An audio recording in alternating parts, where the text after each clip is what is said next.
You talked about the commentary on ESPN, especially for the Keyshawn Davis, Nair Albright card. A lot of people had a lot to say in regards to how that fight was presented and how that fight was called. What's your thoughts? I mean, he always, have to think about it, my logical self, right? He always going to side with top-ranked fighters because he worked for top-ranking ESPN. But it gets to be too much. Also, the other guy sitting with him, what's that guy? It's Tim Bradley and Mark Kriegel. No, it was another one. Is it Joe Tessitore? I think so. Yeah, Joe Tessitore.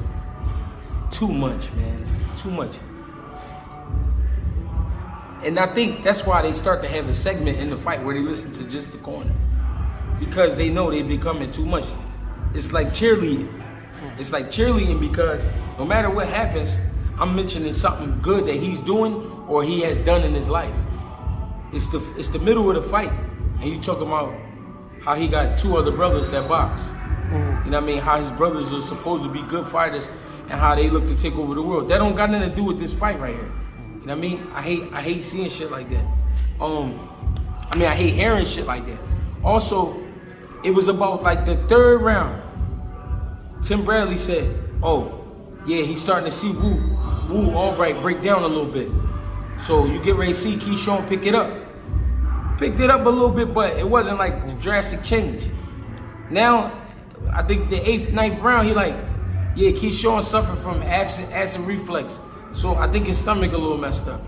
Now it's like you making excuses. You know and this is after he got caught with that big right hand. Yeah, it's like, bro, the fight look like this because it's a fight.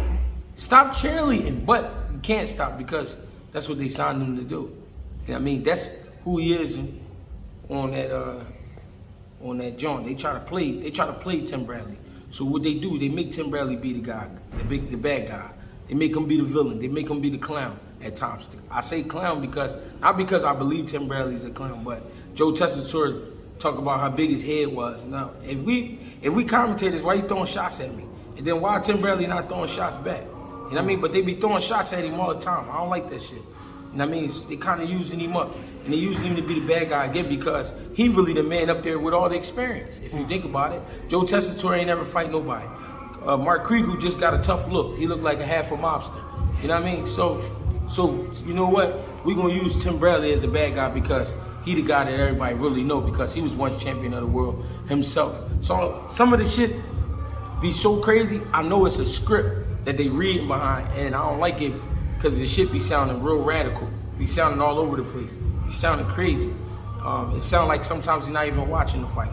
And because sometimes when Wu was landing shots, he wouldn't talk about that. He would talk about Keyshawn. Once in a while he did, but he was keeping it at a minimum because, you know what I mean, I feel like his job is to talk about the promoted fighter.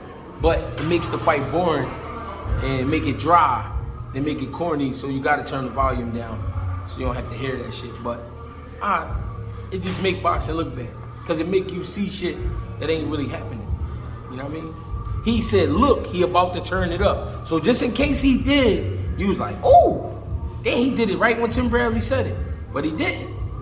You know what I'm saying? He picked it up a little bit, but not nothing crazy. He was talking crazy, like, yeah, Nair Albright is starting to fall apart. You would get ready to see Keyshawn turn it up. You know what I mean? But it wasn't like that. And I think they should chill on that. But like I said, I got my own feelings about that.